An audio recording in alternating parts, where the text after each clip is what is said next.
La palabra subsidium significa ayuda, ayuda. Entonces, es un sistema de ayuda. Al ser humano hay que ayudarlo, ¿no? Hay que ayudarlo a crecer. No todo ser humano necesita la ayuda del Estado. Ese es un principio de la doctrina social de la Iglesia. No todo ser humano necesita de la ayuda del Estado, y no es bueno que siempre el mismo necesite de la ayuda del Estado. Si la misma persona necesita del Estado durante 10 años, 15 años, 20 años, significa que la ayuda no es buena.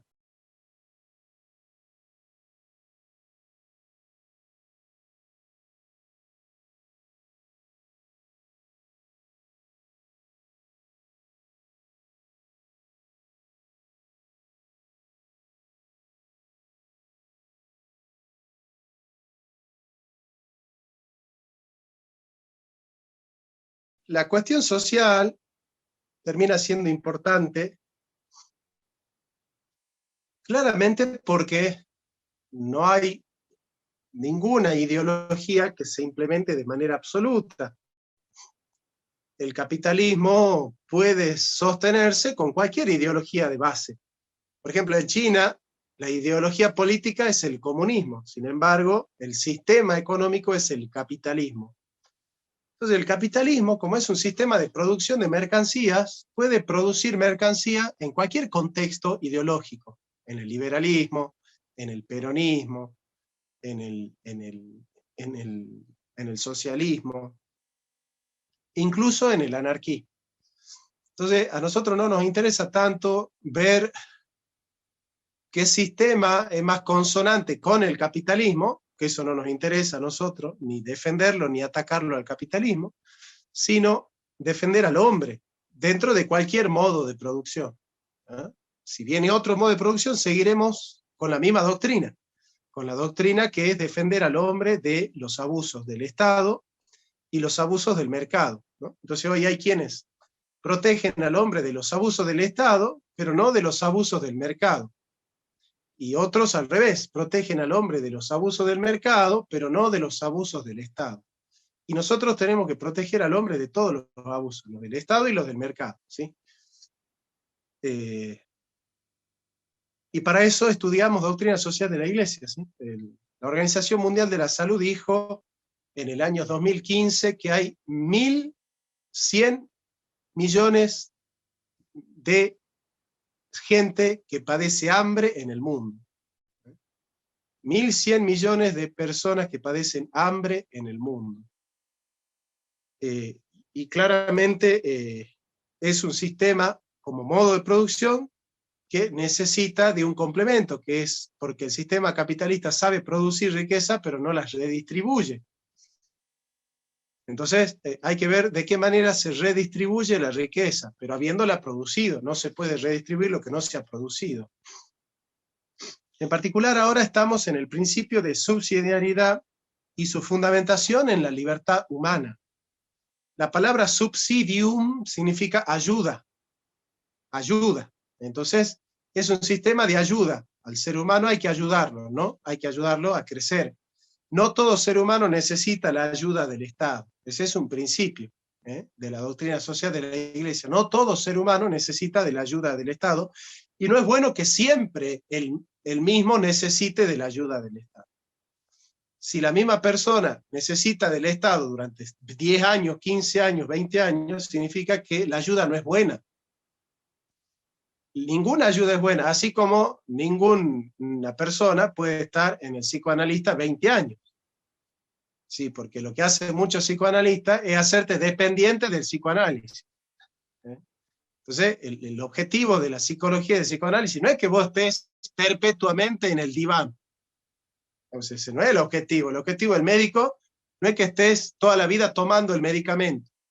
El objetivo del médico es curarte, para que no necesites el medicamento, no para que lo necesites. Curarte para que no necesites del médico, no para que lo necesites. Entonces, es restituirte en la salud. En este caso, restituirte en tu libertad económica, tu libertad de trabajo. Bueno, la subsidiariedad debe considerarse como complemento de la solidaridad. Protege a la persona humana, a las comunidades locales y y a los grupos intermedios, del peligro de perder su legítima autonomía. Es decir, el objetivo de la doctrina social de la Iglesia no es crear gente que dependa de la Iglesia, no es crear gente que dependa del Estado, sino todo lo contrario, gente que dependa de su propio trabajo, de su propia autonomía, porque la doctrina social de la Iglesia plantea que la dignidad del hombre es depender de su trabajo. Como dice el Evangelio, ¿no? Cada hombre vivirá del sudor de su frente. Entonces es malo que yo viva del sudor de la frente del otro. Y también es malo que yo viva de las dádivas del Estado. Entonces, nosotros no somos socialistas. Nosotros no planteamos que el obrero dependa del Estado.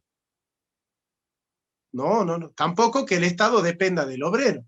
Claro, no, tampoco. La aplicación justa de este principio en virtud de la dignidad de la persona humana garantiza el respeto por lo que hay de más humano en la organización de la vida social y salvaguarda los derechos de los pueblos en relación entre sociedades particulares y la sociedad universal. Protege a los individuos y a los grupos intermedios contra la posible tendencia al Estado docente o al Estado benefactor o empresario. Acá hay una crítica que le vamos a hacer desde este curso a Dante Urbina, porque Dante Urbina asocia la doctrina social de la Iglesia con el keynesianismo, con la doctrina de John Maynard Keynes. Y bueno, nosotros acá vamos a estudiar que no, que la doctrina social de la Iglesia no es keynesiana, de ninguna manera, todo lo contrario, porque el keynesianismo es estatista. Yo les voy a decir una cosa, para nosotros los argentinos, que somos peronistas, es más fácil comprender la doctrina social de la Iglesia porque se ha hecho carne en la sociedad el peronismo. Entonces es más fácil para nosotros entender. Pero en países donde no se ha instalado el peronismo, donde no se ha instalado la doctrina social, donde no hay ningún partido político que aplicó la doctrina social, es difícil entenderla. Entonces tienden a entenderla desde el estatismo o desde el liberalismo. Les cuesta entender la novedad de la doctrina social de la Iglesia. En particular, claro, Dante Urbina dice: yo no soy comunista, pero soy de una rama del keynesianismo, de una rama del estado de bienestar. Pero la doctrina social de la Iglesia no plantea un estado de bienestar, no plantea que el bienestar del ser humano dependa del Estado. Eso no es lo que plantea la doctrina social de la Iglesia. O sea, la doctrina social de la Iglesia no plantea que el ser humano tiene que estar atado con los resortes del Estado y que el ser humano tiene que estar pendiendo de los resortes del Estado. No es esa la doctrina social de la Iglesia. Evita que quienes manden caigan en la tentación de pensar que ellos saben mejor lo que les conviene a la gente que la gente misma. No, el político no sabe más que el pueblo lo que el pueblo necesita. No. Por otra parte, estimula a los ciudadanos a no dejarse llevar por la comodidad que prefiere esperarlo todo de las autoridades. Ustedes van a ver ahí en México, van a ver en Honduras, van a ver en todos los países, que la gente dice: ¿y qué me puede dar el Estado? ¿Y qué me puede dar el político? No hay un bolsón, no hay un plan, no hay algo que me pueda dar el Estado. La doctrina social de la Iglesia no plantea que el ser humano esté dependiendo de las dádivas del Estado. ¿Sí? En ese sentido, la crítica que le hace el liberalismo al estatismo es una crítica correcta. Es correcta porque ninguna libertad puede ser auténticamente vivida si mi independencia económica depende del Estado, porque no es independencia entonces. No es independencia económica. Y el objetivo de la doctrina social de la Iglesia es que el trabajador sea independiente. Eso es muy importante eso. Y es muy valorable también. Por otra parte, estimula a los ciudadanos a no dejarse llevar por la comodidad de esperarlo todo del Estado. Evita la acumulación de poder, el clientelismo político, y respeta la flexibilidad necesaria para la verdadera libertad de elección. Y por último, hace posible la solidaridad sin caer en estructuras socialistas. Los individuos, cuanto más indefensos están en una sociedad, tanto más necesitan el apoyo y el cuidado de los demás. En particular, la intervención de la autoridad pública. Esto lo dice el Papa San Juan XXIII en su encíclica Quadragésimo Anno, ¿no? De acuerdo al concepto de autoridad como constitutivo esencial de la sociedad, la subsidiariedad es el modo propio de vivir la solidaridad por parte de la autoridad. Es el modo adecuado de ejercer la autoridad como un deber ético, es decir, como servicio a la vez que se respetan sus propios límites. Pongamos el ejemplo paradigmático del padre de familia. Desde el punto de vista teológico, el real y originario paradigma sería Dios en tanto que padre. El ejemplo es bueno, pues al menos el sentimiento de solidaridad está asegurado en la mayoría cuando se trata de una institución familiar, dada la cercanía existencial. Piénsese en los padres autoritarios y permisivos, en los sobreprotectores y en los despreocupados, en los que ayudan y promocionan a sus hijos o en los que los sustituyen e inhabilitan, etc. Un padre que absorbe al hijo, que lo anula, que le hace todo al hijo, que en vez de hacer que el hijo aprenda a hacer las cosas, las hace el padre por él, lo sobreprotege y lo maleduca, es un padre que no es buen padre. No es buen padre porque no le está enseñando a su hijo a depender de él mismo. Le está enseñando a su hijo a depender del padre. Y el otro es el despreocupado. El padre que, bueno, que mi hijo vea con qué va a cocinar, con qué va a comer, que mi hijo vea cómo se va a vestir, que mi hijo vea cómo se va a educar. Ese es el padre, el despreocupado. Entre el sobreprotector y el despreocupado, tenemos el padre que ayuda, ¿eh? Porque sobreproteger no es ayudar, y despreocuparse tampoco. Entonces, ¿qué es ayudar? Dar al otro lo que el otro necesita. Ni más, ni menos que lo que necesita. Lo mismo puede decirse de cualquier persona, organismo, institución o sociedad intermedia respecto de sus inferiores. El carácter esencial de la subsidiariedad es el servicio y la ayuda promocional. El principio de subsidiariedad precisa la articulación entre persona y comunidad. Según este principio, toda sociedad organizada debe poner a los hombres en condición de participar personalmente en la edificación de la comunidad. Así aparece el sentido de la extraña palabra subsidiariedad. En ella se reconoce el término latino subsidium, que significa ayuda. Toda sociedad humana ha tenido siempre, pues lo requiere la condición de los hombres, algún tipo de gobierno que regule y coordine las actividades de sus miembros. Este gobierno ha variado con los lugares y los tiempos hasta llegar a formar muy complejas en el Estado moderno, formas muy complejas en el Estado moderno, que ha extendido enormemente su esfera de acción. Sin embargo, no puede olvidarse que la sociabilidad del hombre no se agota en el Estado, sino que se realiza en diversos grupos intermedios. Nosotros tenemos 3 estratos: el Estado, los cuerpos intermedios y el individuo. Jorge, apagarle el micrófono de todo. Julio, tenés el micrófono encendido.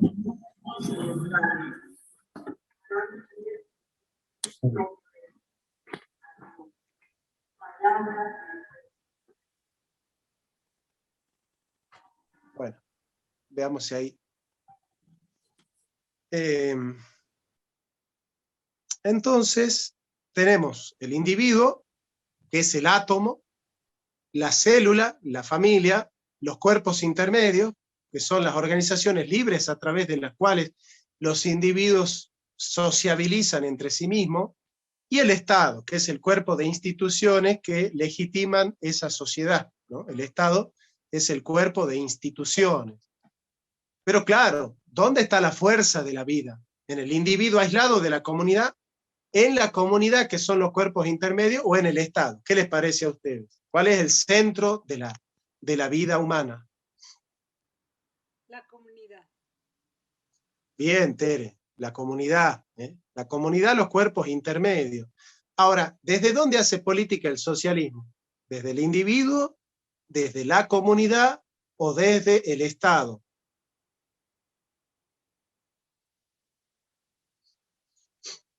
¿Qué dicen ustedes que saben?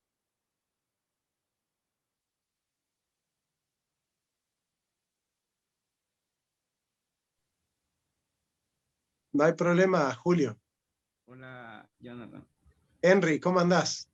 Bien, pues en la práctica, o sea, en la práctica creo que la hacen desde el Estado, aunque tienen la intención de hacerlo desde la comunidad. No sé si es una apreciación correcta. Es totalmente correcta, porque Marx en su teoría no es estatista, todo lo contrario. Correcto. Pero en la práctica, el estalinismo, el leninismo, el maoísmo, ¿no?, el castrismo, todos esos fenómenos políticos terminaron siendo todos estatistas, ¿no? La nueva casta de proletarios revolucionarios se convirtió en la nueva oligarquía, ¿no? Piensen en el Politburó de la Unión de Repúblicas Socialistas Soviéticas, ¿no? Ciertamente, entonces, el marxismo hace política desde el Estado. En cambio, el liberalismo trata de hacer política desde el individuo. Ahora, el individuo no es político en sí mismo. El individuo en sí mismo no es político. La persona humana es política. ¿Y entienden la distinción entre ser un individuo y ser una persona? ¿Alguien escuchó? Ese es un libro de Maritain. Maritain, en un libro que se llama Tres Reformadores, Descartes, Rousseau y Lutero, él desarrolla las diferencias entre individuo y persona. ¿Han escuchado hablar de eso? ¿Alguien tiene algún bosquejo mental? Sí, yo les pregunto, ¿cuál es la diferencia entre el concepto de individuo y el concepto de persona? Bueno, el individuo es uno, un ser humano. Pero Se te escucha alejado, Tere. la persona es alguien que ya tiene personalidad, que se ha forjado en relación con otros. Sabe quién es a diferencia de los otros a partir de la relación con otros. Bueno, Tere, bueno, el individuo, la palabra individuum significa indivisible. No se lo puede fragmentar, pero a la vez significa individual. Es decir, no lo podés fragmentar, pero es individual. Es singular, es la singularidad de la persona. El individuo es la singularidad. Por ejemplo, Henry solo es individuo. Ahora, ¿cuándo Henry es persona? Cuando el individuo se configura en relación con otra persona. Entonces, ¿por qué Henry es persona? Porque tiene mamá. Al tener mamá o al tener papá, o al tener primos, o al tener amigos, Henry tiene relaciones. La persona es la relacionalidad del individuo con respecto al otro, ¿no? Entonces, yo les pregunto ahí para que ustedes ya vayan haciendo filosofía y se den cuenta. ¿El liberalismo habla de persona humana o habla de individuo?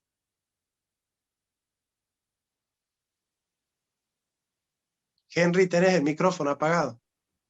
Creo que va más por el lado de lo individual, individuo. Claro, el liberalismo pocas veces utiliza la palabra persona humana. Fíjense que es extraño eso. Ellos hablan de individuo, de individualismo, hablan de las libertades del individuo, de los derechos individuales, ¿no? Fíjense, nunca se utiliza la palabra derechos personales, se habla de derechos individuales, ¿no? ¿Por qué? Porque son derechos que se desarrollan al calor del liberalismo. Yo estoy a favor de llamarle derechos personales, porque no es en cuanto que individuo que yo tengo derechos, sino que en cuanto que persona. Claro, claro, yo tengo derecho en cuanto que persona humana. Porque el derecho implica la relación. Si no hay relación con el otro, no hay derecho. Les explico bien esto. Les explico bien esto.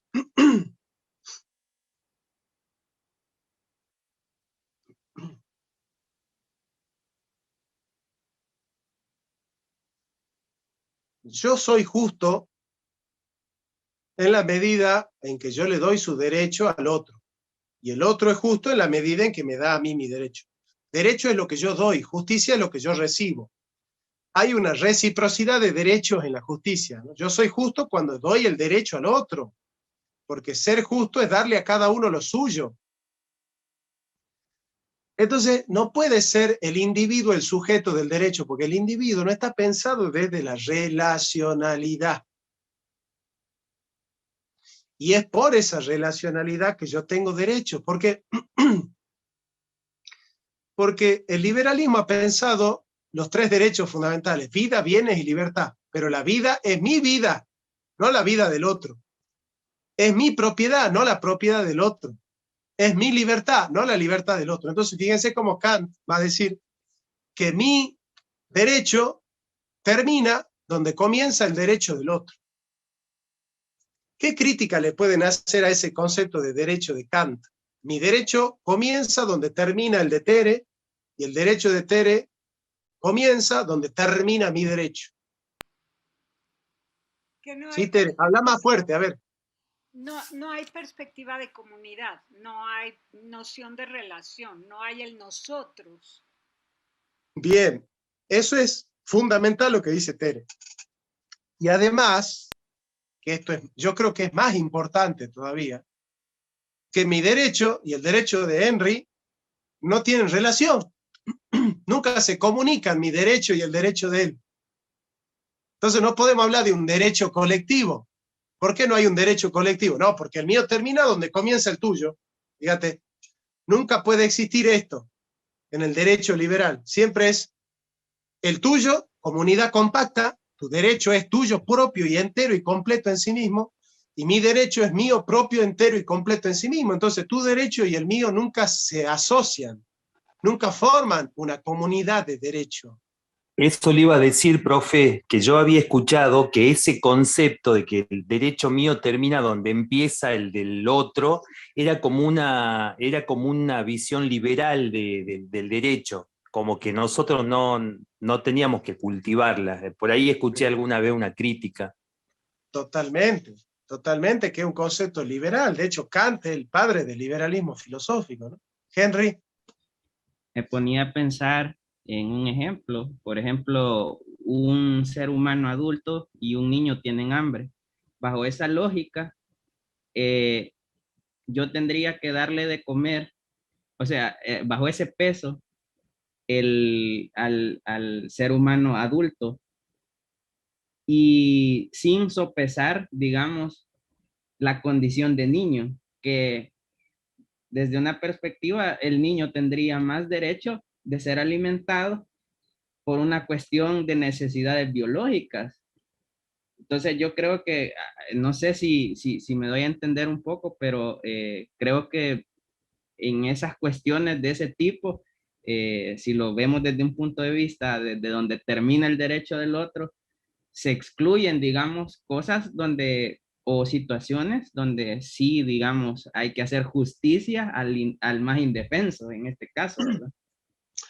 Hay que hacer justicia al más indefenso, no solo por una cuestión ética, sino también por una cuestión política y económica. Fíjense, piensen así. Si en tu comunidad hay muchos desesperados, si hay muchos hambrientos, ¿vos tenés la libertad que tendrías si la sociedad fuese justa e igualitaria? ¿Vos tenés la misma seguridad en un pueblo que es justo que en un pueblo que es injusto? ¿Vos tenés la misma libertad? ¿Existe libertad encerrado en un country? Entonces, no es lo mismo la libertad de la comunidad que la libertad del lobo frente al cordero. Nosotros no buscamos la libertad del lobo frente al cordero. Nosotros buscamos la libertad de la comunidad. Porque si vos no sos libre, yo tampoco soy libre. Yo, para ser libre, yo necesito que vos también seas libre. Porque es libre la comunidad y yo soy un ser comunitario y yo vivo mi libertad en la comunidad. Significa que si vos que sos parte de la comunidad no sos libre, yo tampoco soy libre. Porque vos sos mi comunidad, vos sos mi circunstancia. Vos sos el contexto en el cual yo vivo mi libertad. Si mi contexto no es libre, ¿qué clase de libertad puedo tener yo? Por eso Ortega y Gasset tiene una frase extraordinaria que dice: yo soy yo y mi circunstancia. Y si no la salvo a mi circunstancia, tampoco me salvo a mí. ¿Ven? Tampoco me salvo a mí, porque yo soy yo y mi circunstancia. Después él dice: la historia le es al hombre lo que la naturaleza le es a las cosas. El hombre no tiene naturaleza, tiene historia, dice Ortega, ¿no? Pero mi circunstancia es el otro para mí. Yo hice un video sobre el otro, porque la democracia consiste en el otro. Acá nosotros, los peronistas, decimos: la patria es el otro. Se hace patria y comunidad con el otro. La patria no soy yo mismo. La patria no es el grupo que a mí me gusta. Esto lo vimos en el curso de Marx, ¿se acuerdan? Cuando dijimos que la categoría es la del otro. El otro. El otro es el totalmente otro, y es el radicalmente otro.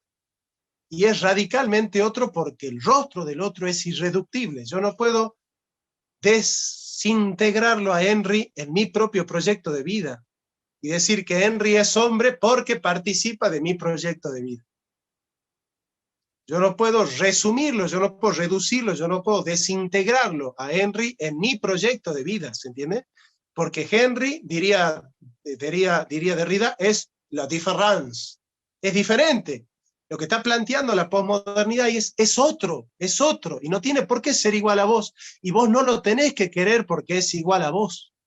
No es que vos lo querés porque es una imitación tuya, no es que vos lo querés porque participa de tus valores, no es que vos lo querés porque es de tu misma raza, no es que vos lo querés porque es de tu misma religión, no es que vos lo querés porque es de tu mismo país, no es que vos lo querés porque piensa igual a vos, no es que vos lo querés porque es tu familiar, no es que vos lo querés porque tiene tu sangre. Vos lo querés porque es una persona humana, y es otro, y es radicalmente otro. Y cuanto más otro sea, y más lo ames vos, más ser humano sos vos, porque vos amás su diferencia, no amás su similitud con vos mismo. Porque amar al otro en lo que otro se parece de vos, es amarte a vos mismo. Si yo lo amo a Henry porque Henry es parecido a mí, ¿a quién estoy amando? ¿A Henry o a mí mismo? ¿Se entiende? Entonces, amar al otro es que el otro sea otro, y dejar al otro en libertad. ¿Se entiende eso? Bien. Ahora, cuando el otro es otro para mí, significa que yo no soy yo si el otro no es un otro para mí. El otro me constituye a mí porque yo soy un ser social, y la sociabilidad natural del ser humano implica que hay un otro para mí. Entonces yo no soy solamente individuo, también soy persona. Ahora, ¿cuál es el ethos? ¿Cuál es la sustancia del derecho? ¿Dónde se sostiene el derecho? ¿En el individuo o en la persona? ¿Qué dice el liberalismo? Es mi vida, no la tuya, es la mía. Es mi libertad, es mi propiedad. Yo defiendo mi propiedad, no la tuya. El liberalismo no plantea que el derecho es que yo defienda tu libertad. Derecho es que yo defienda la mía. Derecho es que yo defienda mi propiedad. Derecho es que yo defienda mi vida, mi propiedad y mi libertad. Ahora, ¿qué plantea la doctrina social de la Iglesia? Derecho es yo defender la vida del otro. Por eso somos pro vida nosotros. Porque es la madre buscando la vida del hijo. Es del otro. Nosotros militamos por la vida del otro. La feminista, ¿qué dice? Ah, no, a mí me importa mi propia vida. Es mi vida la que me importa. Che, pero ahí hay otra vida. No, pero esa no me importa a mí. Esa no me importa. A mí me importa la mía, no esa. Esa no me importa. ¿Qué ser más despreciable, no? No, yo sé que esa es una vida, pero esa vida a mí no me importa. Esa yo no la quiero a esa. A mí me importa la mía, la mía. ¿Eh? Y estas feministoides dicen acá en la Argentina la patria es el otro. Pero vos defendés tu vida o la del otro, no la mía. Ah, pero la patria es el otro. Bueno, entonces, ¿qué es el derecho entonces para vos? ¿Me van siguiendo? Bueno, sigamos. Entonces, ¿en qué consiste el principio de subsidiariedad? No el subsidio, principio de subsidiariedad. El Estado debe ayudar a los que necesitan sin anular ni absorber su capacidad productiva. Sin anular ni absorber su capacidad productiva. Es decir, el Estado debe ayudar a los particulares solamente en aquello que los particulares no pueden hacer por sí mismos. ¿Se entiende? Solamente en aquello que no pueden hacer por sí mismos. Entonces tenemos el aspecto positivo y el aspecto negativo. El aspecto positivo es debe ayudar cuando el particular no puede hacerlo por sí mismo. Por ejemplo, si Tere tiene 2 criaturitas y ella no tiene trabajo y no tiene plata porque no trabaja y no tiene un familiar que la ayude, ella merece la ayuda del Estado porque tiene una necesidad. El Estado no le puede decir, anda a hacer mérito, pero si no tengo trabajo, ¿qué mérito voy a hacer? Ah, bueno, entonces que se mueran de hambre tu hijo, no pasa nada. No, entonces, donde nace una necesidad, nace un derecho.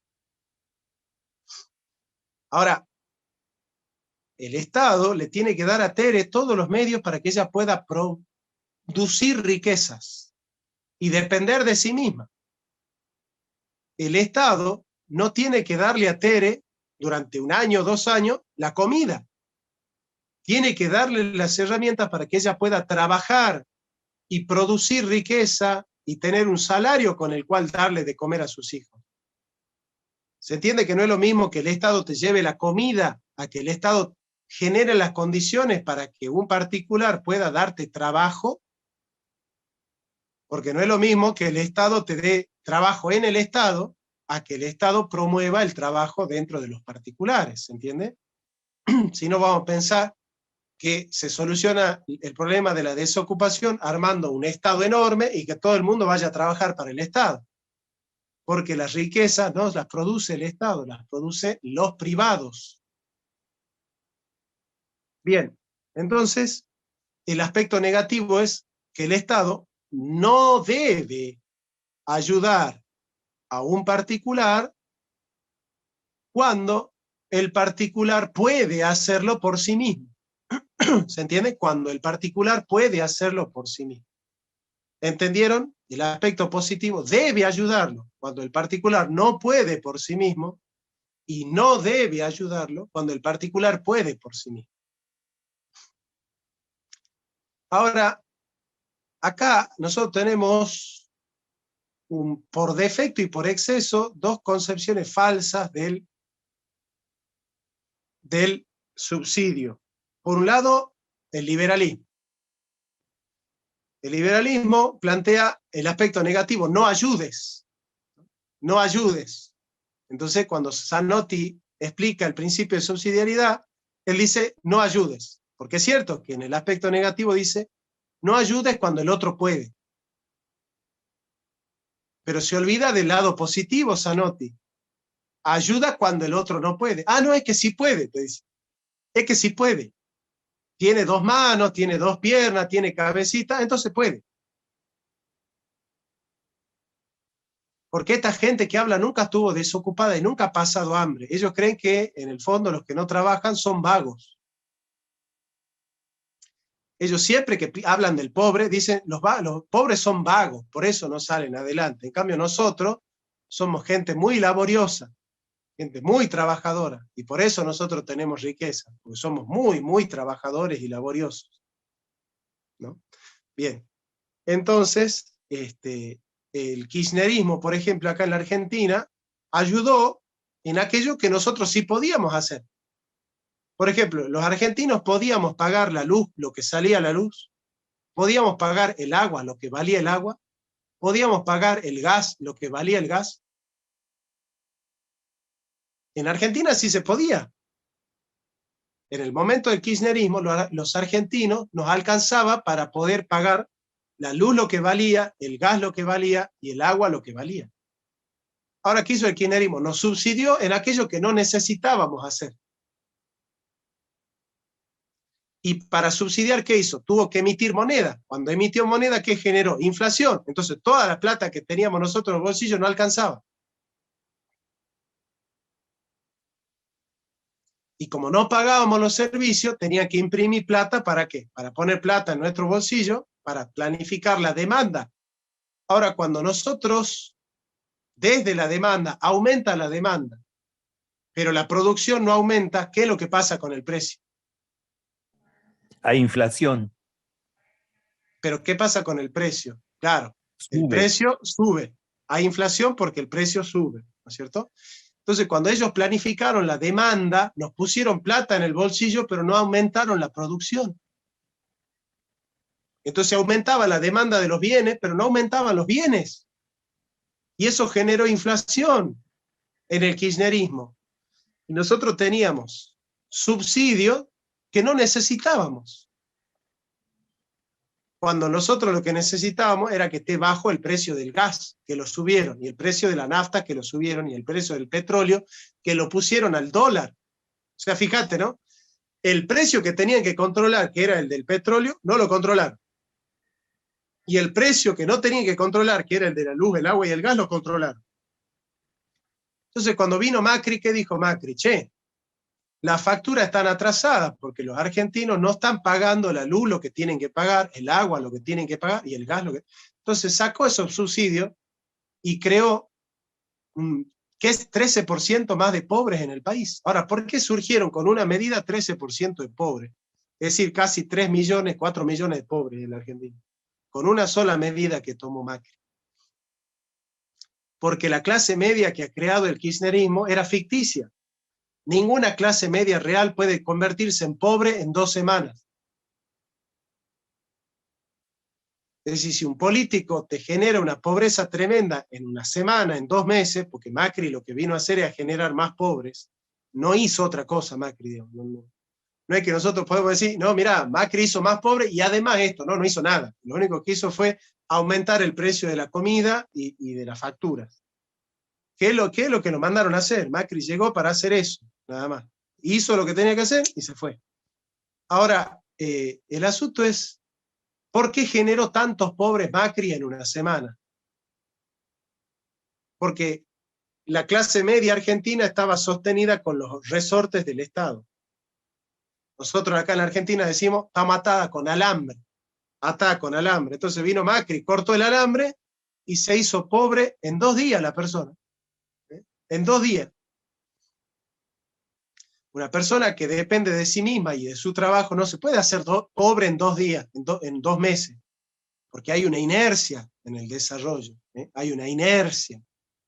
Entonces, acá lo que tenemos que pensar nosotros es que el subsidio tiene que estar bien dado.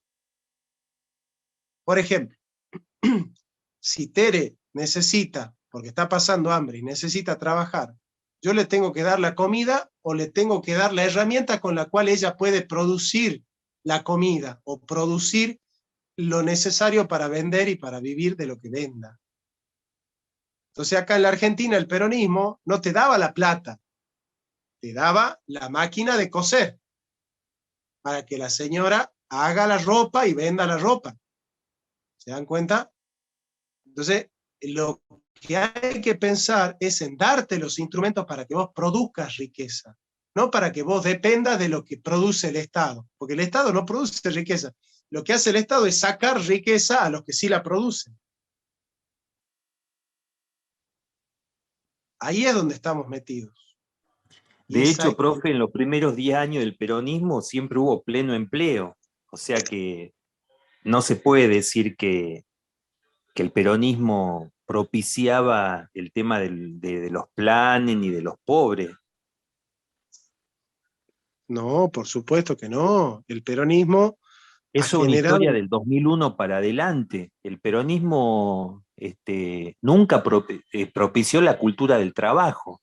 Por lo menos me refiero del 45 al 55, ¿no? Que es la experiencia más rica. Ciertamente hay una cultura del peronismo que fue viciada, ¿no? Yo creo que eso fue más responsabilidad de Eva que de Perón. Pero bueno, a ver, Fede, ¿vos qué opinás de esto? Vos que debes tener alguna opinión formada. Pues sí, efectivamente, aquí hemos visto de todo. Pero ha sido como ya tradición que los gobiernos y los partidos políticos compiten por ver quién da más al pueblo, quién da más ayudas y no de manera subsidiaria, es decir, no se limitan en el dar, no piensan en generar productividad, sino en sostener tal cual económicamente a sus beneficiarios, que son millones de mexicanos. Ahora hay de manera demagógica un discurso que los motiva a que sean creativos, a que hagan negocio, o a los jóvenes que les da becas, les reparte becas para que estudien, para que no tengan que trabajar mientras estudian, pero no se ha logrado, no se ha llegado a...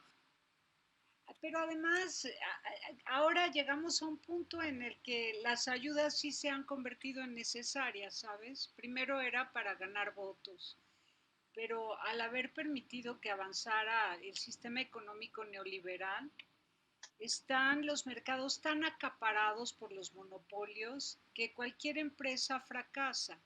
La duración de una empresa pequeña en promedio es de 3 años. Las que más duran 3 años y luego fracasan. Y esos 3 años son de prueba, sin que hayan logrado en 3 años una ganancia. Es dramático, ¿te das cuenta? Imagínate que una familia abre un negocio pequeño para vivir de eso y en 3 años lo tiene que cerrar, pero durante los 3 años no logró ver una sola ganancia. Fue puro riesgo. Entonces, lamentablemente el sistema económico neoliberal no está permitiendo que cuando se ayude sea de manera subsidiaria, sino casi definitiva porque no hay opción. Vos sabés que acá el liberalismo plantea al revés y dice, no es que nosotros lo ayudamos porque él necesita, sino que él necesita porque nosotros lo ayudamos. Entonces, ¿qué es lo que dice el liberalismo? No lo ayudemos para que él deje de necesitar. Entonces, una vez que el Estado se abstenga de ayudar, la persona va a salir a trabajar. No trabaja porque recibe el subsidio, ¿no? Entonces, esa es la concepción que tiene el liberal acá en la Argentina, ¿no? Entonces, el problema es que le ayudamos a la gente. A la gente no hay que ayudarla. Vos vas a ver que cuando la gente empiece a no tener ayuda ni subsidio, ahí van a salir a laburar. Ese un poco es el, decime Julio si no es verdad, decime Fede si no es verdad, eso es un poco lo que circula en el liberalismo argentino, más o menos. Pero, profe, es verdad lo que usted sostiene, pero también cómo se da la situación social que vive la Argentina, que los propios liberales como Milei y Espert dicen que ellos, si gobernaran durante un tiempo importante, no tocarían los planes sociales, porque creo que estamos todos de acuerdo, ¿no? De que acá en la Argentina hay una situación de personas que directamente si les quitaran los planes no podrían comer. Así que hasta ellos, quizás alejándose un poquito de esa concepción que usted señala y que es cierta, que es la concepción histórica de los liberales, dicen que no tocarían los planes en una primera etapa, ¿no? Por lo menos eso es lo que plantean Milei y Espert. Es cierto, Julio, es cierto, pero te acordás que lo que decía Menem, si yo les decía lo que iba a hacer, no me votaban ni los perros, ¿no? Entonces, uno no sabe hasta qué punto qué es lo que piensan, ¿no? Los liberales. Hay algo que les quiero enseñar, que es importante entender y que yo creo que les puede ayudar bastante. Nosotros hemos visto la libertad como determinación positiva del bien común. Y sabemos que la libertad para los liberales es la indeterminación, estar indeterminado. ¿Qué es la indeterminación? Ausencia de toda coacción externa al individuo.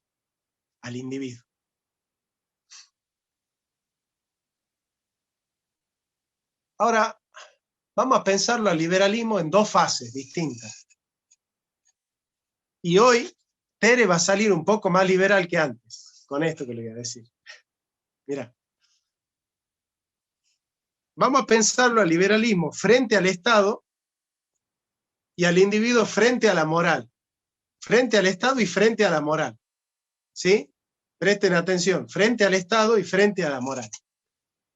La indeterminación frente al Estado se llama libertad. Que una persona esté libre de la coacción del Estado, ¿cómo se llama? Libre, ¿no es cierto? ¿Y a vos te gustaría, Tere, que un Estado coaccione a los individuos? No, ¿verdad? Entonces, como vos no estás a favor del estatismo, la indeterminación frente al Estado es tu libertad. Porque para vos hay que... A ver si te escucho. No, pero yo no quiero que coaccione, pero que sí haya reglas. Reglas de convivencia, porque si no hay reglas de convivencia, no se da el derecho, no hay respeto. Está bien, pero la regla y la norma no es una coacción. No es porque no es violencia la regla. Cuando la regla es para todo, eso no es violento. Violento sería que yo te haga cumplir a vos una regla y yo no la cumplo. Eso sí es violento. Ahora, si la regla es para todo, eso no es violento. No es violento una regla para todos. Y una regla justa para todos no es violento. Entonces, yo te vuelvo a plantear lo mismo. Frente al Estado, la indeterminación es libertad. O sea, no estar determinada por la coacción del Estado es ser libre, ¿no es cierto? Sí. Es ser libre. Y es bueno ser libre de esa coacción, sí. Los liberales plantean esa libertad, claro. Los liberales son el paradigma de esa libertad frente al Estado. ¿Se dan cuenta? Entonces, frente al abuso, frente al utendi et abutendi, frente al uso y el abuso del Estado, ¿no? Frente al abuso del Estado. La indeterminación es nuestra libertad frente a ese abuso. Entonces, cuando el Estado avanza, ¿qué es lo que tiende a primar en la sociedad? El discurso liberal, ¿se dan cuenta? El discurso liberal prende donde hay un Estado que avanza. Es inversamente proporcional. Avanza, es proporcional, pero avanza el Estado y avanza el liberalismo. Porque el liberalismo es el discurso que trata de frenar ese avance del Estado. Entonces, la indeterminación frente al Estado es libertad. Ahora, vamos al otro tema. En ese sentido, todos somos liberales, ¿eh? Todos somos liberales. Porque todos nosotros planteamos frente al Estado la indeterminación. Todos somos liberales. Todos somos liberales. Salvo que haya un marxista que diga, como Armesilla, que diga, no, acá el Estado hay que hacer lo que el Estado diga. Si el Estado dice sí al aborto, hay que abortar. Si el Estado dice sí a la vida, hay que respetar la vida. Hay que hacer lo que dice el papi Estado, el Führer Estado. Ahora, frente a la moral, ¿la indeterminación es libertad o relativismo? Frente a la moral, la indeterminación, que significa no estar determinado por... Relativismo totalmente. Es relativismo. No aceptamos eso. Nosotros no aceptamos el relativismo. Ahora se dan cuenta que acaban de entender perfectamente el liberalismo. O sea, el liberalismo es indeterminación. Frente al Estado es bueno ser liberal, pero no frente a la moral. Ahora, un verdadero liberal es indeterminado frente a la moral y frente al Estado. ¿Se dan cuenta? Frente a la moral... Creen que pueden dictarse su propia moral.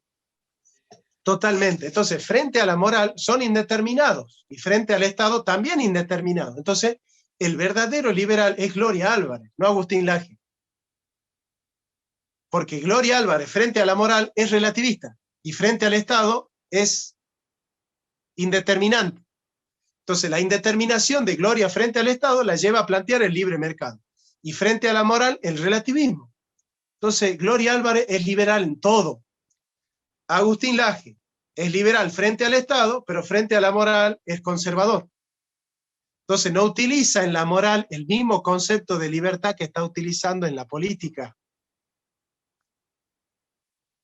Acaban de entender perfectamente el liberalismo. ¿Se dan cuenta? Entonces, ¿quién es un perfecto liberal? Aquel que frente a la moral es relativista y frente al Estado anarquista. Gloria Álvarez y de algún otro aspecto Milei. De algún otro aspecto Milei. El liberal conservador utiliza dos conceptos totalmente distintos. Hasta en ese sentido, nosotros somos liberal conservador, en ese sentido. Porque planteamos la libertad frente al Estado, pero frente a la moral, una moral objetiva y universal y natural, y un derecho natural. La doctrina social de la Iglesia, y ya te doy, amigo Henry, la doctrina social de la Iglesia nos evita este tipo de disparates. ¿Por qué? Porque nos enseña una doctrina que es independiente de la fuerza del Estado, que no plantea el estatismo, por eso no es estado de bienestar, ahí Dante y Urbina tienen que estudiar más, ahí eso. Y por otro lado, también plantea una moral objetiva. Entonces la Iglesia Católica en ese sentido ha entendido perfectamente el problema, perfectamente el problema. Entonces, qué maravillosa que es la doctrina social de la Iglesia, porque no cae ni en los vicios que tiene el liberalismo, ni en los vicios que tiene el socialismo, porque no es estatista ni relativista. Entonces, vamos a seguir con la doctrina social de la Iglesia. Henry, sí, hermano. Yo quería hacerte una solicitud para ver también a nivel de la doctrina social cómo aborda el tema de tierras. Y me interesa el tema de la tierra, porque mi país, la mayoría de sus problemas y los grandes, ¿cómo te podría decir? Los grandes hitos históricos que han explotado en revoluciones son temas ligados a tierra. Eso por una parte.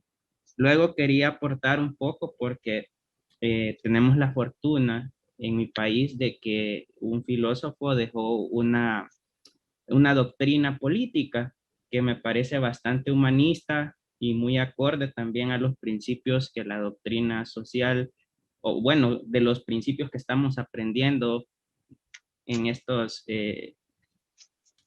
cursos contigo, Jonathan, sobre la doctrina social de la iglesia. Y ¿cómo se llama ese filósofo, Henry? es Alberto Masferrer. Ah, mira qué bueno. Siempre Entonces, nos sorprende con algo bueno. Sí, su doctrina social se llama Minimum Vital. Y bueno, pues tardaría un montón de tiempo en poder contextualizar a partir de qué crisis surge este tipo de pensamiento, pero sintetizando su pensamiento, sintetizando, digamos, el conglomerado de toda la doctrina, él lo resume en 9 puntos y que me parecen muy acordes a lo que hemos estado hablando. Mira, el primero es trabajo higiénico, perenne, honesto y remunerado en justicia. 2, alimentación suficiente, variada, nutritiva y saludable. 3, habitación amplia, seca, soleada y aireada. 4, agua buena y bastante. 5, vestido limpio, correcto y buen abrigo. 6, asistencia médica, justicia pronta, fácil e igualmente accesible a todos. 8, complementaria eficaz que forme hombres cordiales, trabajadores expertos y jefes de familia conscientes. 9, descanso y recreo suficiente y adecuados para restaurar las fuerzas del cuerpo y del ánimo. Y te quería compartir un texto que creo que te va a gustar mucho porque encierra buena parte del sentido del trabajo en la sociedad. Dice que el trabajo es la condición indispensable de la salud individual y colectiva.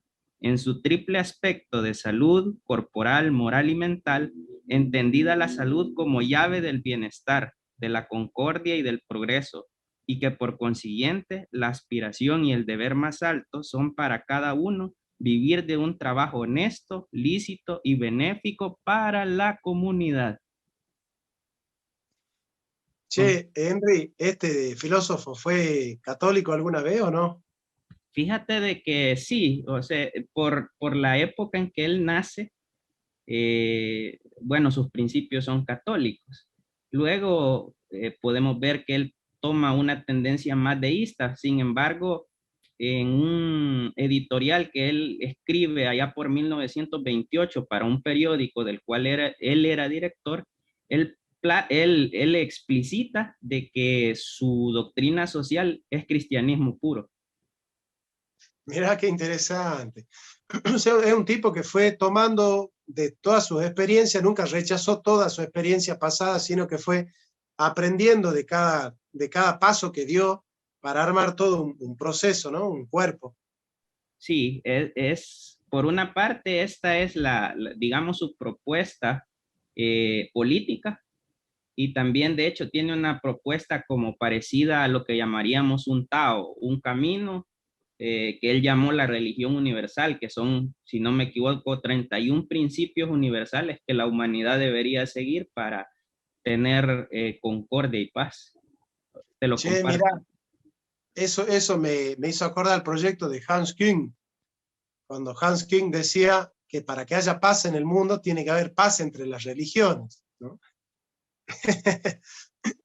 Bueno, tengo tu respuesta, ¿querés que te la desarrolle? Sí, por favor. El hombre se apropia de las diversas riquezas de la naturaleza por medio del trabajo y para tener un ulterior trabajo. El mismo principio se aplica a las fases sucesivas de este proceso, en el que la primera fase es siempre la relación del hombre con los recursos y las riquezas de la naturaleza. Todo el esfuerzo intelectual que tiende a descubrir estas riquezas, a especificar las diversas posibilidades de utilización por parte del hombre y para el hombre, nos hace ver que todo esto, ya sea el trabajo como el conjunto de los medios de producción y la técnica relacionada con estos, supone estas riquezas y recursos del mundo visible que el hombre encuentra pero no crea. O sea, el hombre es mayordomo pero no dueño de la naturaleza. Los encuentra en cierto modo ya dispuestos, preparados para el descubrimiento intelectual y la disposición correcta en el proceso productor. En cada fase del desarrollo de su trabajo, el hombre se enfrenta ante el hecho de la principal donación por parte de la naturaleza y, en definitiva, por parte del creador. En el comienzo mismo del trabajo humano se encuentra el misterio de la creación. La propiedad tiene como cualidad intrínseca una función social, fundada y justificada imprecisamente en el principio del destino universal de los bienes. Nadie puede actuar como dueño absoluto e irresponsable de sus bienes, sino que todo hombre es y debe ser administrador de lo que posee para el bien propio y ajeno, en definitiva, para el bien común. Cuando se dispone de un cierto capital, la solidaridad implica a ponderar cómo puede ampliarse no solo en beneficio propio, sino para contribuir al bien común. Una posibilidad es invertir ese capital en alguna actividad económica que, además de producir un beneficio, coopere al bien de la sociedad, ¿no? Y dentro de eso, obviamente que está el cuidado de la naturaleza, que es la casa común, ¿no? O sea que en este libro de las encíclicas no ha llegado todavía la Laudato Si de Francisco I, porque esta es la encíclica de la tierra y del cuidado de la tierra, ¿no? Que la vamos a ver por aparte a esa. Pero ciertamente la sostenibilidad y la sustentabilidad son principios, es decir, hay que valerse de la tierra sin dañarla para las generaciones venideras. Eso es el desarrollo sustentable, ¿no? Y sostenible porque debe desarrollarse de tal manera que siempre pueda desarrollarse de esa manera. Si vos lo haces a un ritmo que si vos siempre lo haces así, en algún momento agotás el recurso natural, entonces no es sostenible. ¿Sí? Entonces tiene que ser sostenible y sustentable.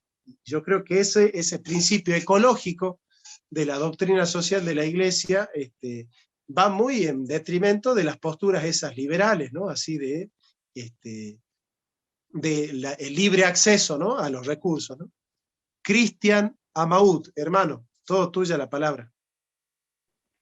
Gracias, profe. Una pregunta. Me queda una duda cuando hablábamos al principio de lo de la subsidiariedad. ¿Es incompatible ese principio católico con pensar en una medicina socializada? Por ejemplo, si a uno le parece bien como que el Estado centralice el concepto de la medicina de manera que sea para todos los ciudadanos, obviamente saliendo de los impuestos de los que trabajan, pero para todos y sin eliminar el sector privado de la medicina, pero es compatible con la subsidiariedad católica que uno apoye que el Estado se convierta en un proveedor de servicios de salud para todos. Pregunto. No, no porque, digamos, se paga con los impuestos, no es gratis. No es gratis, digamos. Es de gestión pública, pero es de financiación de alguna manera privada. Aparte, sería imposible desarrollarse si se financia a través de la emisión de la moneda. Eso sí, porque no es una financiación real, sino ficticia, que termina más perjudicando el circuito económico que otra cosa. Entonces, si la financiación es el fisco y no la emisión, es legítimo.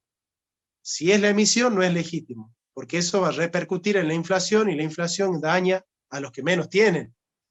Entonces, creo yo que el problema no es qué tipo de gestión es la educación, sino el tipo de financiación con la cual la estás desarrollando y la finalidad. Si la finalidad es un servicio de buena calidad para el pueblo, yo creo que eso está en consonancia con la doctrina social de la Iglesia. Ahora, si el beneficio es hacer negocio con la salud pública, y no. Entonces, la respuesta, yo te diría, la respuesta no puede ser absoluta, tiene que ser relativa con respecto a el origen del proyecto y la finalidad del proyecto. O sea, resolviendo esas dos cosas, yo creo que el medio, que es la gestión, es debatible, digamos, por lo menos. Así que no hay una respuesta así absoluta en ese sentido. A priori, digamos, ¿no? A priori así, no habría ni una para el no, ni otra para el sí. ¿Me entendés? Sí, perfectamente. Gracias. Profe, Sí, Fede. un buen juez le diría que es una cuestión de mérito, oportunidad y conveniencia. A ver, ¿cómo es? Desarrollame eso. A ver. Hay cuestiones hay decisiones que toma la administración me refiero al Poder Ejecutivo, que llevadas al órgano judicial para que determine su legalidad, por tratarse de cuestiones políticas serias, por supuesto, los jueces se abstienen de juzgar porque son cuestiones de mérito, oportunidad y conveniencia de la administración respecto al estado de las cosas. Entonces, ¿la salud de gestión pública es una cuestión constitucional? No. ¿Toda la salud de gestión privada es una cuestión constitucional? No, tampoco. Lo que sí es constitucional es el acceso a la salud. Claro, eso sí tiene que estar garantizado. Exactamente. Después, ¿por qué sistema de la administración te da acceso a la salud? Eso no es justiciable. Lo que sí es justiciable es que te dé acceso. Qué importante. No puede haber excluidos en el sistema. Está muy bien lo que decís. Es importantísimo eso que decís. Claro. Es más o menos lo que estoy diciendo, pero claro, no es lo mismo que le explique a un abogado que está en el tema, ¿no? A un filósofo que está leyendo Platón, ¿no? Gracias, Fede, gracias por la intervención. Placer, profe. Bueno, entonces vemos la importancia, ¿no? Hoy hemos visto un gran argumento a favor de la doctrina social de la Iglesia, ¿no? Y eso es lo que yo siempre les quiero dejar en claro, que es muy difícil aceptar todo en bloque y es muy difícil rechazar todo en bloque. El pensamiento crítico nunca hace eso. O está bien todo o está mal todo. No es una persona virtuosa, una persona que o ve todo bueno o ve todo malo. La persona virtuosa es una persona que tiene la capacidad de discernir, de examinar, y ser justo es ser virtuoso en ese sentido, es tener esa capacidad de ser crítico, de ser prudente, de ser mesurado en el análisis, ¿no? Y eso es lo que tenemos que aprender todos, a ser mesurado, a ser crítico, a ser diligente, a examinar, a no caer ni en leyendas rosas ni en leyendas negras, a no caer en una crítica radical ni en una defensa compulsiva. Todas esas cosas es que nosotros tenemos que aprender, no solo los contenidos de lo que se enseña en filosofía, sino los modos a través de los cuales un filósofo hace filosofía, ¿no? Que eso también nos enseña mucho a pensar. Cristian, amado, ¿tenés otra pregunta? Sí, yo le voy a pedir perdón primero, profe, porque no sé si este es el lugar, pero es que desde hace mucho quiero preguntarle y como que nunca encuentro el Con todo momento. gusto. Ok. Yo tengo, a mí me llama mucho la atención, ¿verdad? Su background, su procedencia reformada y este, no sé cómo decirle, yo diría cariño que usted le tiene como la doctrina católica y yo eso lo respeto muchísimo, lo admiro. De hecho, por eso estoy aquí, porque me fascina eso. Pero a la vez tengo una duda. Yo soy, al igual, tomista eh, de inclinación, pero yo no sé cómo usted puede ver, por ejemplo, esa apreciación que usted tiene por el tomismo, cuando hay una crítica reformada, por ejemplo, a la teología natural o a la ley natural. Por ejemplo, pienso en Calvar, que para mí es muy seductor su pensamiento de que eso es uno de los peores errores del catolicismo, que no hay tal cosa como una teología natural o una ley natural, sino que todo debe nacer del mandato divino.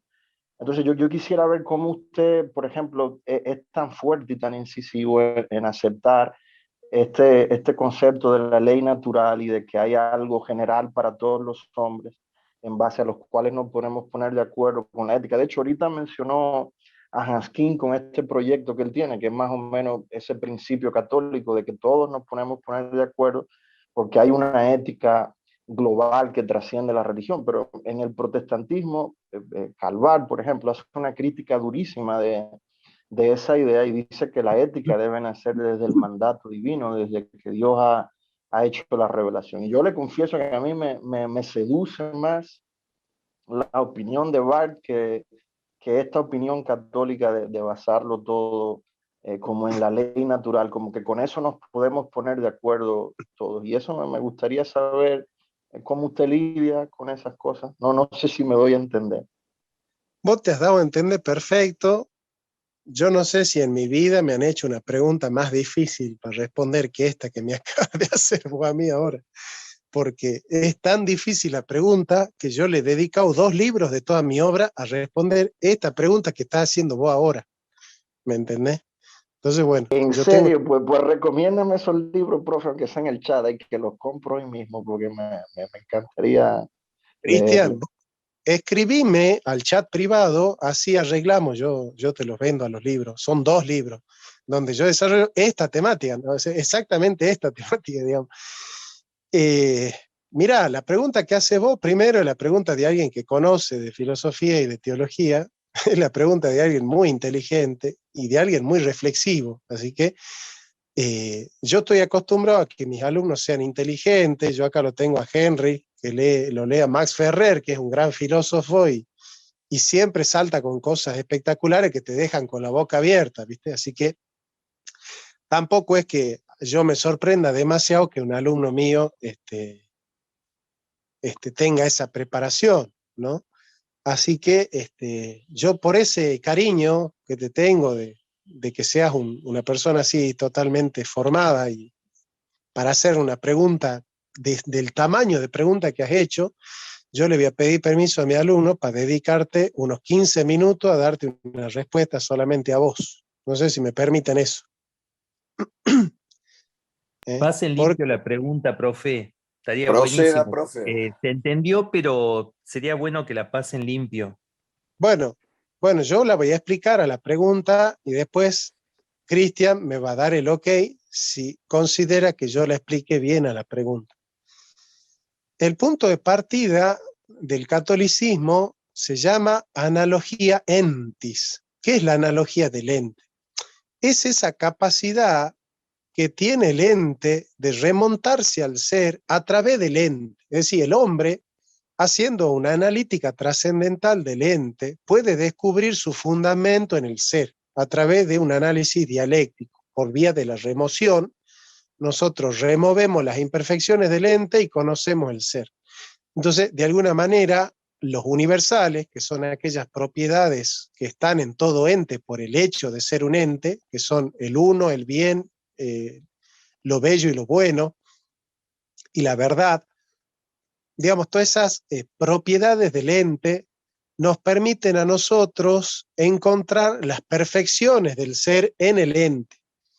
Entonces, nosotros removiendo la finitud del ente, encontramos esa perfección por la superlativa. Entonces, de alguna manera, el catolicismo puede encontrar el universal en el particular, como particular, es decir, a través de la participación. Entonces, el acceso natural y racional a Dios es posible por medio de la participación metafísica. Con lo cual, eso habilita a que nosotros en ética, en derecho y en política podamos descubrir los principios universales en las cosas particulares que llamamos ente. Claro, esta noción de una cierta continuidad entre el ente y el ser por vía de la participación, aun aceptando la discontinuidad por vía de la disrupción metafísica, implica la posibilidad de que los hombres descubran en el ente el bien. Entonces, nosotros en el ente podemos descubrir los principios de la prescripción ética, los principios del derecho, ¿sí? Y el contenido de la virtud. No el modo, no el proceso, sino el contenido de la virtud. En cambio, el protestantismo, al haber planteado la total depravación de la naturaleza, ha roto con esa participación y con esa continuidad y con ese acceso natural a Dios y ha dado todo a la trascendencia. Entonces, que si el hombre tiene una chance de conocer a Dios, es porque Dios mismo ha roto esa barrera que ha puesto el hombre a través del pecado. Dios mismo ha roto esa enemistad, ha roto ese obstáculo y ha hablado. Y es que porque Dios ha hablado, es que el hombre a través de la fe puede hacer una analogía con lo que el hombre entiende, pero ya desde la fe. Entonces, Barth le llama analogía de la fe. Entonces, lo que me pregunta Cristian es, ¿cómo un protestante que parte de esa trascendencia absoluta, de Dios como totalmente otro, de la verdad como pura donación, cómo es que un protestante puede darse el lujo no de haber partido de la donación, sino de haber partido de la naturaleza? Si el protestantismo no parte de la naturaleza, puesto que el protestantismo ha roto con el acceso natural a Dios, puesto que la naturaleza quedó corrupta. Entonces, ¿cómo es que, dice Cristian, que el profesor Ramos va del ente al ser, de la naturaleza a lo sobrenatural, o del ente al derecho, y al derecho universal y a las prescripciones universales del hombre, si es que el punto de partida natural para el protestantismo está inhabilitado por su propia doctrina? Entonces, ¿cómo es que sigue siendo protestante si está haciendo un análisis católico? No sé si eso es lo que me preguntaste, Cristian.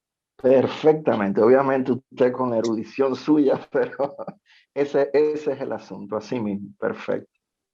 Bueno, ahora ya se dan cuenta la tamaña pregunta que me acaba de hacer Cristian, ¿o no? O sea, es una pregunta realmente de alguien que maneja los temas, ¿sí? Uno no se topa con este tipo de preguntas así nomás, digamos, ¿no? No es una pregunta que se le hace a uno todos los días. Así que bueno, imagínense el tiempo que me llevo de formular la pregunta, el tiempo que me va a llevar para responder, ¿no? Así que bueno, vamos a la respuesta ahora, ¿sí? Mira, ciertamente has llegado a uno de los problemas filosóficos y teológicos más importantes de mi vida. Ciertamente me has llevado a ese terreno, ¿sí? Yo te podría decir que hay varios antecedentes de mi trabajo, pero ciertamente, y no sin soberbia, yo soy el primero que ha puesto este tema en la centralidad y que ha dado una respuesta completa al asunto. El precedente ha sido doble. Por un lado, Emil Brunner, que fue luterano, tomista, que trató de generar una filosofía del derecho en base a Santo Tomás de Aquino, pero Emil Brunner era luterano. Y por otro lado, Francis Schaeffer. No sé si han escuchado hablar de Francis Schaeffer. Henry, yo pienso en vos, a vos te va a gustar leer un libro de Francis Schaeffer, anotá el nombre del título, se llama Huyendo de la razón. Huyendo de la razón, de Schaeffer. Te va a gustar, acordate que te va a gustar leer ese libro, porque yo cuando lo leí es parecido a la pluma de Max Ferrer en algún aspecto, y Schaeffer es protestante y tomista, protestante y tomista. Entonces, bueno, esos son, digamos que los dos precedentes en la historia del pensamiento que han tratado de dar una respuesta satisfactoria a esta pregunta que acaba de hacer Cristian. Ciertamente Karl Barth ha sido un crítico de la analogía entis, ¿sí? Aunque el último libro de la Dogmatic Church trata de hacer un acercamiento a la analogía entis, a la analogía del ente y a la participación metafísica, pero bueno, con muchos problemas. ¿Cómo lo resuelvo yo entonces? Yo resuelvo diciendo que hay dos tipos de acceso a Dios, un acceso descendente y un acceso ascendente. El acceso ascendente, por vía de la naturaleza, implica las potencias naturales del ser humano. Entonces, el ser humano puede conocer de Dios aquellos atributos de Dios que son comunicables. ¿Qué significan atributos comunicables?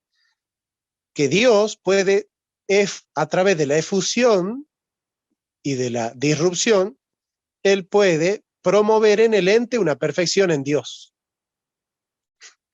Entonces, por ejemplo, Dios es uno, sí. ¿El ente también? Claro, el ente también es uno, ¿sí? Entonces, la unidad es un atributo comunicable, ¿se dan cuenta? Dios es existente, ¿no es cierto? Dios existe, Dios es existente. El ente también es existente. ¿Dios puede comunicar la existencia? Sí, entonces la existencia es un atributo comunicable. Bien, ahora, ¿Dios es omnipresente? Sí. ¿El ente también es omnipresente? No. Entonces la omnipresencia es un atributo comunicable o incomunicable. Es incomunicable, ¿no es cierto? Entonces, con esto ya tenemos que hay atributos de Dios que son comunicables y otros que son incomunicables. No sé si han estudiado en teología esto, ¿no? Se llama la comunicabilidad de los atributos de Dios. Entonces yo resuelvo y digo, cuando los atributos son comunicables, el acceso natural está expedita. La vía expedita al acceso natural a Dios cuando el atributo es comunicable, porque encuentro la perfección de Dios en el ente. El bien es un atributo comunicable por la naturaleza y por la gracia. Entonces yo puedo conocer el bien que Dios ha puesto en el ente a través del ente mismo por vía de la filosofía. Ahora, cuando el atributo es incomunicable, yo solo puedo superar esa barrera a través de la gracia y de la revelación. Entonces, ¿cuándo es que yo soy calvinista? Cuando trato de conocer los atributos incomunicables de Dios. ¿Y cuándo es que soy tomista? Cuando trato de estudiar los atributos comunicables de Dios. Entonces, cuando la revelación tiene vía natural, soy tomista. Cuando la revelación tiene vía sobrenatural, soy calvinista. Bueno, lo pude resumir rápido, pero no sé si querés te hago una respuesta más completa, Cristian. No, no, está de verdad fascinante. Ahora, pero me quedo emocionado con los libros. O sea que ahorita te escribo ahí en privado y me encanta. O sea que gracias, profe. De verdad, muchas gracias. Gracias a vos, Cristian, por la maña pregunta, me has hecho transpirar. Y bueno, disculpe de mi clase que yo me dedique a esto, ¿no? A responderle a un alumno así, así casi como ignorándolo a ustedes, pero a mí me gustó tanto la pregunta que yo quería responder, ¿han visto? A mí me pasó, yo fui alumno de un discípulo de Heidegger, que se llama Germán Jiménez, que es el traductor de las obras de Heidegger al español. Es uno de los metafísicos más importantes de la actualidad. Y yo fui alumno de metafísica de él. Entonces, cuando yo iba a la clase, a veces, él le decía a la clase, disculpe clase, yo voy a hacer de cuenta que ustedes no existen, voy a hablar media hora con él. y charlaba conmigo durante media hora en la clase, ¿no? Era un momento bastante complicado para mí porque después mis compañeros no me querían mucho, ¿no? Por eso, por esa Profe, exclusión. denos un ejemplo de atributo incomunicable, porque se entendió perfecto lo que usted planteó, pero ¿cuál sería uno de los atributos incomunicables por Con lo todo, cual usted... todopoderoso. Por ejemplo, Dios no puede hacerme a mí todopoderoso. Claro. Dios no puede hacerme a mí eterno, en el sentido de sin principio y sin final. Yo soy eviterno, porque yo tuve un comienzo. Dios no tuvo un comienzo. Entonces Dios no puede comunicarme su eternidad así como la tiene en Él. Dios tampoco puede comunicarme su omnisciencia. Yo no puedo saberlo todo al igual que Él. Sí, en la práctica, ¿cuál sería un planteo que usted lo resolvería, como usted dice, con la revelación y con la escritura? ¿Qué cosa, por ejemplo, de la existencia humana usted dice que bueno, en este caso tendría que plantear este modo de análisis, por Hay, ejemplo? hay una sola cosa en la cual se hace absolutamente necesaria la escritura y nada más que la escritura, y es la salvación del hombre. Bien, La bien. escritura solo vale para la salvación humana, para todo lo demás no vale. Si vos querés usar la escritura para gobernar, si vos querés utilizar la escritura para, o sea, te sirve como principios, pero no te sirve, no es un manual de política, de ciencia política. Si vos querés enseñar física cuántica, la escritura no te sirve. Si vos querés enseñar historia, la escritura no te sirve. La escritura es el mensaje de la salvación. Y es ahí donde funciona la escritura. Ese es el lugar de la escritura. Después sí, tiene principios morales, pero no es un libro de moral. Tiene principios políticos, pero no es un libro de política. Tiene historias, pero no es un libro de historia. Entonces, yo te diría que nosotros no tenemos que acudir en la Biblia nada más que para encontrar el mensaje de la salvación. Y obviamente que el mensaje de la salvación tiene sus implicaciones morales, políticas, sociales, económicas, tiene proyecciones, pero no tenemos que resolver la economía solamente en lo que dice la Escritura, sino entender que la economía es una disciplina autónoma que tiene sus propias reglas. Así que bueno, yo creo que ahí está el problema. Por ejemplo, ¿no? Hoy en la actualidad tenemos de moda la apologética. Está de moda la apologética. ¿Qué hace el apologista? Cuando tiene que dar argumentos racionales, tiene como finalidad un argumento religioso, que es defender la fe de su iglesia. Y cuando quiere dar argumentos religiosos, utiliza los argumentos de la ciencia y de la filosofía. Entonces nunca terminan haciendo ni religión ni filosofía. Porque cuando hacen filosofía tienen inquietudes religiosas y cuando hacen religión van con argumentos filosóficos. Entonces, yo creo que hay que poner las cosas en su lugar. Y si querés hablar de religión, predica el evangelio. Y si querés utilizar la razón, hace filosofía. Pero no hay que mezclar lo espiritual y lo racional, se pueden comunicar, pero nunca hay que mezclar esas cosas porque uno puede caer en la confusión, ¿no? Así que bueno, espero que lean ese libro de Francis Schaeffer, Huyendo de la razón. Es realmente un libro que te resume la historia del pensamiento en 80 páginas. En 80 páginas. Es impresionante la calidad que tiene Schaeffer para eso, ¿eh? Ya, acá le escribo en el chat cómo se escribe el nombre, para que lo sepan buscar. Dos Sí, veces mira. me leí ese libro, buen libro ese, ¿eh? Ah, ¿vos lo leíste, querido Jorge? Sí, como 2 veces lo leí. Es muy bueno, ¿no? Sí, sí, sí, aparte empieza ahí con Santo Tomás, empieza el problema que él plantea. Exactamente, exactamente. Por eso yo lo hago leer, porque el vago conoce de Santo Tomás, es un buen teólogo Francis Schaeffer. Así que, bueno, yo se los recomiendo. Henry, ¿vos lo conocías a Francis Schaeffer o no? No, no tenía idea.